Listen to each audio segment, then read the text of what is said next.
Today, we're diving into a story that honestly sounds like something straight out of a horror movie, but it is terrifyingly real.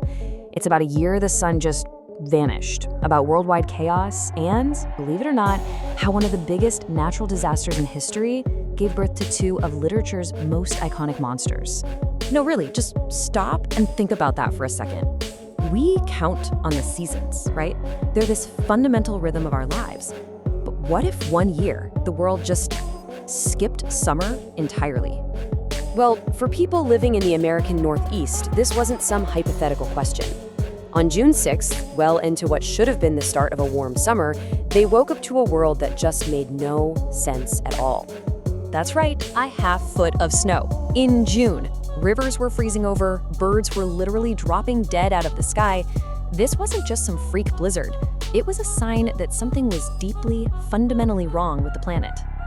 The sky was filled with this weird, constant fog that just dimmed the sun, casting this gloomy twilight over everything, day after day. The crops people had planted, they just wouldn't grow in the freezing soil. And the worst part, absolutely nobody, had any idea why this was happening. And this wasn't just a local problem. Oh no, this strange cold darkness spread all across North America and Europe. The famine and the desperation that followed were so bad that 1816 earned itself a pretty grim nickname, the Poverty Year. So what on earth could cause something like this? Okay, let's get into the cause, because the answer is wild. It lies halfway around the world, and it all started with an event that, at the time, most of the globe didn't even notice. A full year before that snow fell in New England, a gigantic volcano called Mount Tambora erupted in what we now call Indonesia. And over the next year, the ash and gas from that explosion didn't just settle back down. It spread high up into the atmosphere, basically creating a shadow that covered the entire planet. And to give you some sense of the scale here, scientists rate eruptions on the Volcanic Explosivity Index, or VEI. Mount Tambora was a VEI 7. It is the single largest and most powerful volcanic eruption in all of recorded human history. Period. So here's the science behind it. Tambora blasted an unbelievable 100 cubic kilometers of ash, rock, and sulfur dioxide way up into the stratosphere. This stuff formed what scientists call a sulfate veil. Think of it like a giant planetary sunshade that reflected sunlight back into space and kept it from warming the Earth. Now, this slide is where it gets really mind-boggling. The average global temperature only dropped by about 0.5 degrees Celsius. It sounds like nothing, right? So tiny. But that tiny change was enough to completely break the world's climate system. And when you break the climate system, well, you break society right along with it. The ripple effects from Tambora's sulfate veil were about to kick off a global humanitarian crisis. And you can see how this played out differently across the world. In the US, total crop failure led to the first big westward migration, with families just abandoning their farms to survive. But in Europe, where everything was more densely populated, the result was even more explosive. Massive famine, food prices going through the roof, and riots breaking out everywhere. I mean, the stories from this time are just harrowing. People were reduced to eating anything they could get their hands on. Rodents, pigeons, you name it.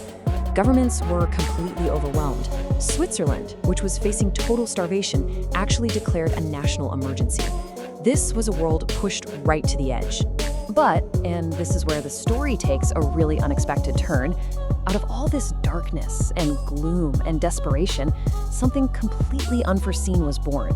A creative spark, ignited by the endless rain and cold, that would create stories that we still tell to this day. So, picture this. In that miserable summer of 1816, a group of young, brilliant English writers were trying to have a holiday at a villa by Lake Geneva in Switzerland. But the weather was just relentlessly awful. It was cold, it was stormy, it was dark, and they were stuck indoors for days and days. So, stuck inside, this group of literary rock stars, we're talking Lord Byron, Percy Shelley, and a brilliant teenager named Mary Godwin, who you probably know as Mary Shelley, they had to find a way to entertain themselves. So Lord Byron throws out a challenge. Who among them could write the best, most terrifying ghost story? And this, right here, is the absolutely bizarre and lasting legacy of Mount Tambora. A young Mary Shelley, inspired by that gluey, unnatural world right outside her window, dreams up a story about a scientist who creates a monster. That story was Frankenstein. And at the same time, Byron's doctor, a guy named John Polidori, wrote The Vampire, the first modern vampire story, which would go on to directly inspire Bram Stoker's Dracula decades later. Just incredible. So let's just pull back for a second and look at the big picture here. Because this isn't just a cool story about weird weather and famous books. It's a story about the fragility of, well, everything. When you follow the breadcrumbs all the way back, the conclusion is just astounding. One volcano, erupting on one side of the planet, caused crop failures, famine, mass migration, and political chaos on the other. It literally changed human history and our culture in ways nobody could have possibly seen coming. It's this really chilling reminder from history, isn't it? About how deeply interconnected everything is. Our atmosphere, our food supply, social stability. It shows you how one sudden, dramatic shock to the climate can make the whole structure of civilization just start to buckle. Which kind of leaves us with a pretty sobering thought to end on. The world of 1816 was thrown into chaos by a single event. Our world today is infinitely more complex, more interconnected. It really makes you wonder, just how resilient are we really?